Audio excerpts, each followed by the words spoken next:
A Train Journey into the Past, East Lothian Railways, a presentation by the Local History Centre of East Lothian Library Service.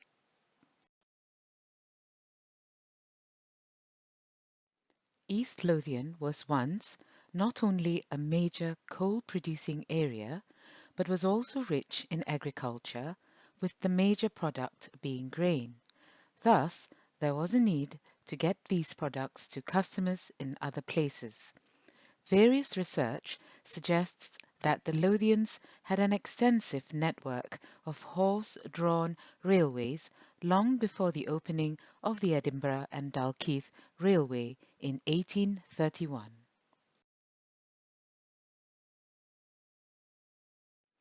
A prime example was the very first recorded wagonway, which opened in 1722. This refers to the Tranent and Cockenzie Wagonway, which celebrates its 300th anniversary in 2022. It took coal from the Tranent area to Cockenzie Harbour and the salt pans. When first built, the wagonway ran from the Tranent pits but was later extended to reach other mines.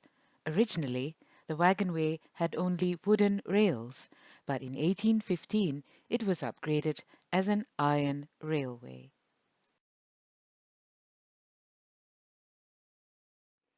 Steam locomotives first appeared in the United Kingdom in the mid to late 1820s. The coming of the railway to East Lothian in the 1840s revolutionised both transport and society in East Lothian. The railway age in East Lothian began. There were 3 railway branch lines which served the landward areas of East Lothian. They were all worked by Scotland's historically premier railway company, the North British. Edinburgh and East Lothian were finally connected by the North British Railway in 1845, with a branch to Haddington. Apart from Haddington, branch lines were also laid from the main line to North Berwick, Dunbar, Musselburgh and several villages near the collieries in the west.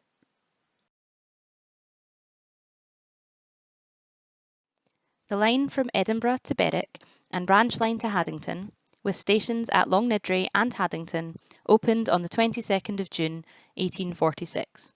This line carried grain, agricultural produce and commuters for more than a century. The Haddington train station was regarded as more impressive. It had good sidings and a shed, a turntable for locomotives, and a small 2-storey stone building consisting of a booking office on the ground floor and other offices situated on the first floor at rail level. Haddington was a single platform terminus and was served with a double track branch from Longniddry. The station was rebuilt in approximately 1880.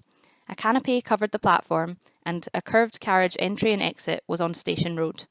The original station building became the station master's house.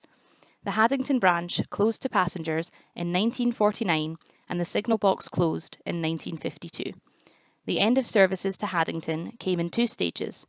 On March 5, 1968, all good facilities, with the exception of coal traffic, were withdrawn from Haddington, and on March 30th, the branch line was completely closed.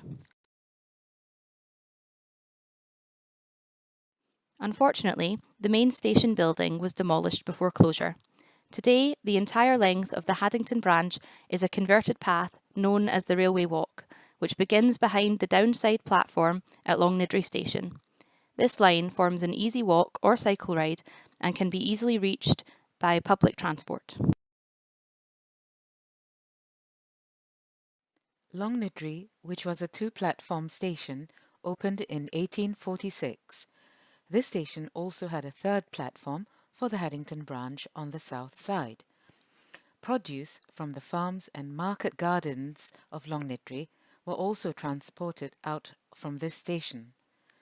This station initially had a small platform on each side of the main line and served both through trains and the branch services.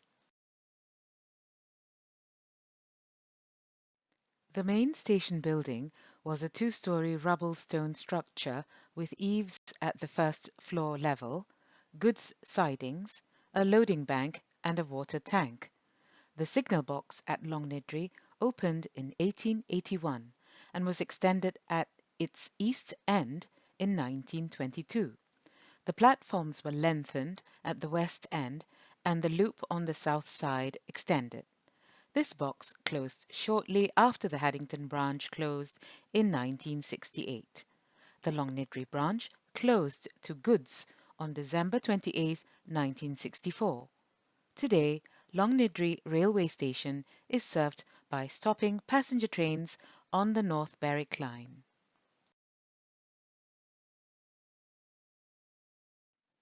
Another two railway branch lines served the seaside resorts and carried the East Lothian country folk and their merchandise, holiday makers, golfers, and the daily commuters to Edinburgh for generations.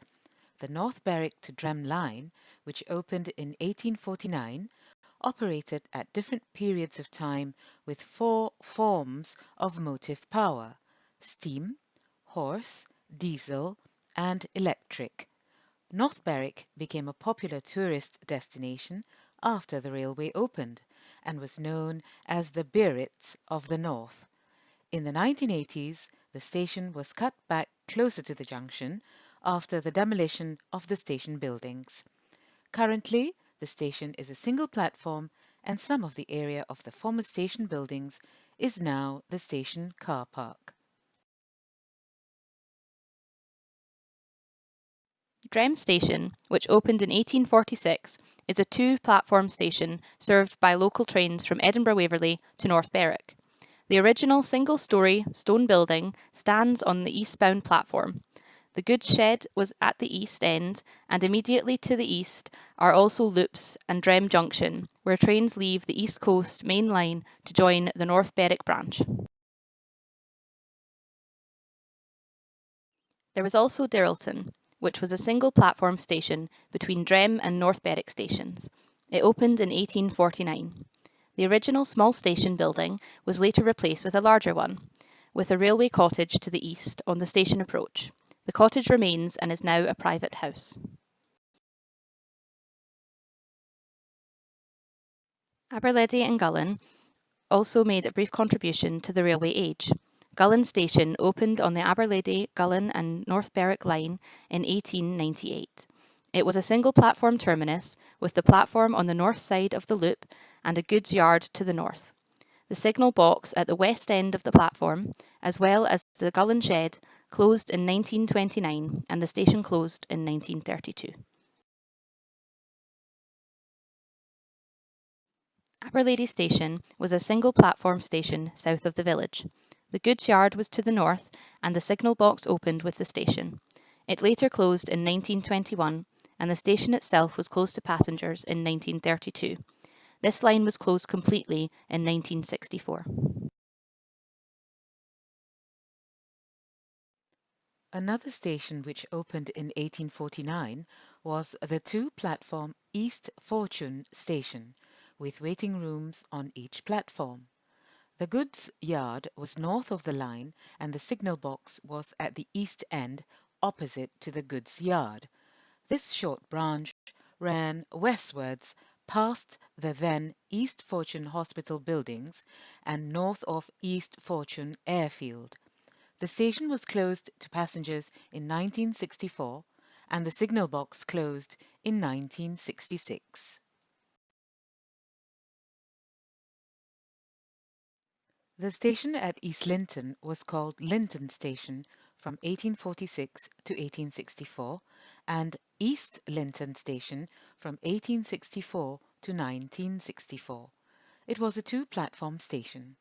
The station building is sometimes deemed unusual as some parts predate the railway. The goods yard and the signal box was at the west end of the station. The proposed new East Linton Station will be west of East Linton Primary School. In the proposal are platform shelters, a footbridge with lifts for accessibility, and a car park. The main reason for the McMary line was the existence of the many small pits of the Lothian's coalfield. The McMary terminus was a branch from Monkton Hall Junction and served the Edinburgh to Berwick line, with the Ormiston to McMary line opening to goods on March 19, 1868, and the McMary to Monkton Hall line opening to passengers on May 1, 1872. McMary Station closed to passengers in 1925. The signal box closed and the line became one engine in steam from Ormiston. By the 1950s, the station building was demolished and the line cut back. The line closed entirely in 1960.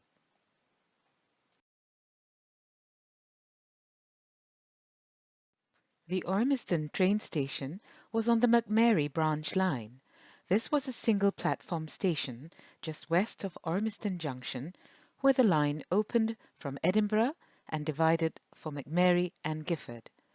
Ormiston Station opened to goods in 1867 and passengers in 1872. The Ormiston Junction also served the many collieries nearby, such as Meadow Colliery on the Gifford line and Winton Mine on the McMary line. The line survived the closure to passengers in 1933. The McMary route closed in 1960, and part of the Gifford route from Salton to Smeaton closed in 1965.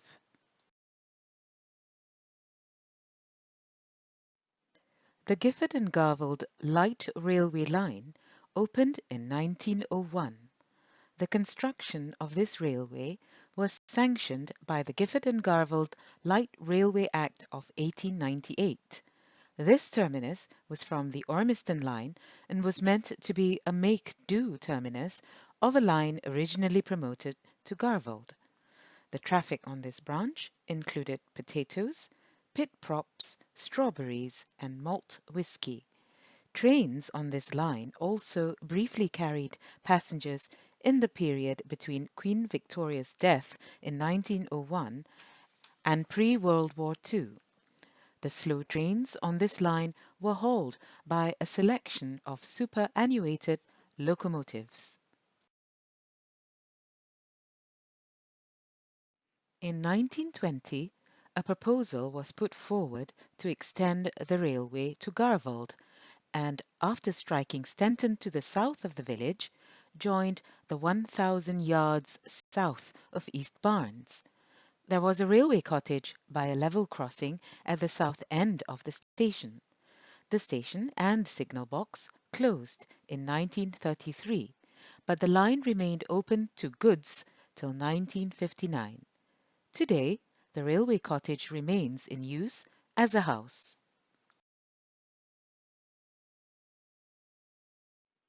Humby Station also opened on the Gifford and Garvold Light Railway Line in 1901.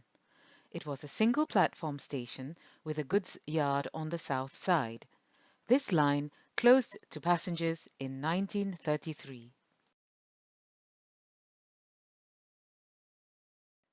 One of the main train stations in the county is Dunbar Station, which opened in 1846 with the North British Railways line linking Edinburgh and Berwick upon Tweed. It is a two-platform station with a fine two-storey Tudor-style building. The goods yard was north of the line and the signal boxes were at either end of the station's loop.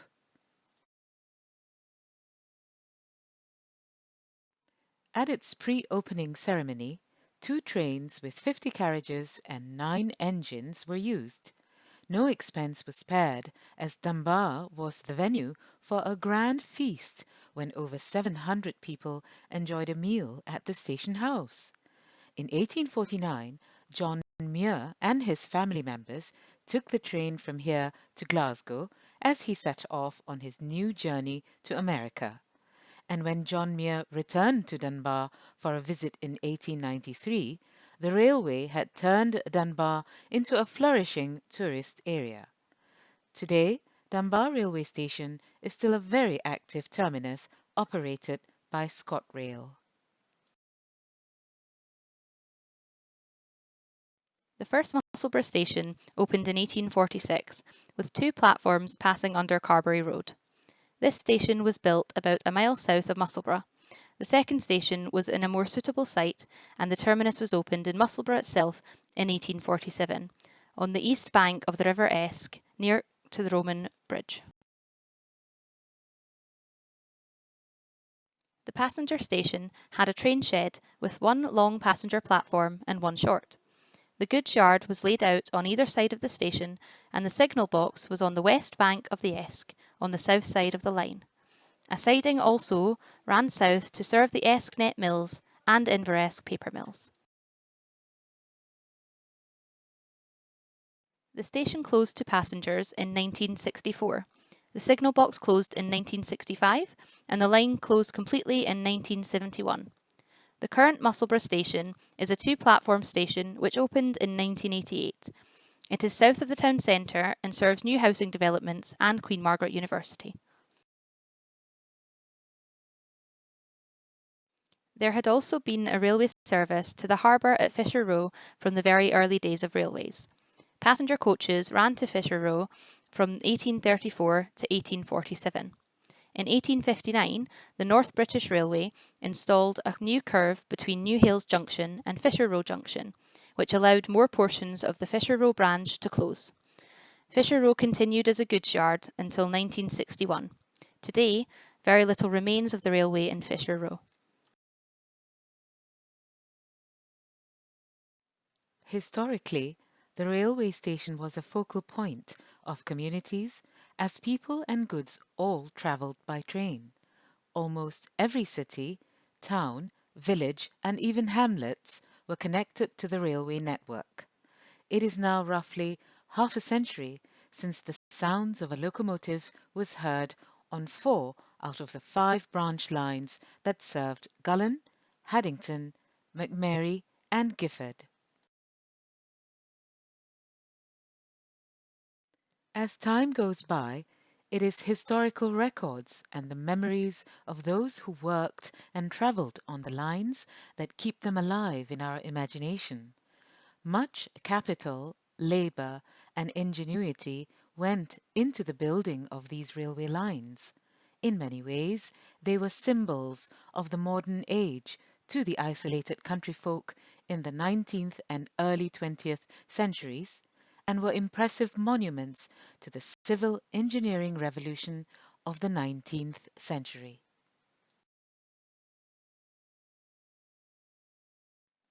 Thank you for listening to this presentation. For any questions, please email jgc@eastlothian.gov.uk or come in to the local history centre in Haddington.